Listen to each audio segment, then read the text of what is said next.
2019 నువ్వు గద్దె ఎక్కిన సంవత్సరం.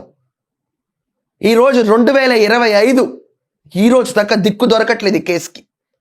ఎందుకు అవినాష్ రెడ్డిని కాపాడుతున్నావు జగన్? ఎందుకు నువ్వు భారతిరెడ్డి పిఎస్ని తీసుకెళ్లి కస్టోడియల్ ఇన్వెస్టిగేషన్కి ముందు హెల్ప్ చేయలేదు? స్టేట్ ఇన్వెస్టిగేషన్ ఎందుకు ఫాస్ట్గా వెళ్ళలేదు? ఇంకా జగన్మోహన్ రెడ్డి దగ్గరికి సునీతా రెడ్డి గారు వెళ్ళి ఇన్వెస్టిగేషన్ జరుగుతుంటే నీ పేరు పైన మామ పేరు పైన, మామ అంటే ఎవరు అనుకున్నారు? సునీతా రెడ్డి గారు హస్బెండ్ రాజశేఖర్ రెడ్డి గారు. వాళ్ళే కుట్రదారులు, మీపైనే బ్లేమ్ వస్తుంది అని చెప్తే సునీతా రెడ్డి గారు మదర్ ఓపెన్గా అన్నారు, ఇంక్లూడింగ్ నా బ్రదర్ రాజశేఖర్ రెడ్డి గురించి వచ్చినా ఎవరి గురించి వచ్చినా వేర్ రెడీ ఫర్ ఇన్వెస్టిగేషన్ అని.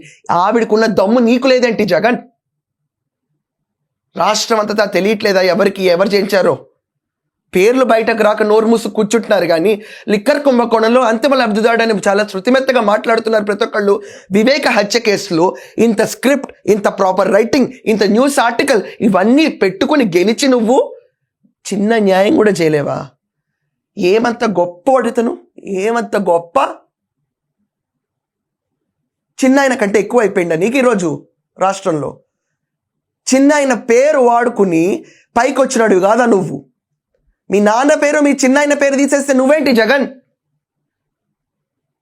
వాళ్ళిద్దరూ లేకపోయేసరికి పులివెందులో నీ పరిస్థితి ఏంటో అర్థం అవట్లేదు అప్పుడు.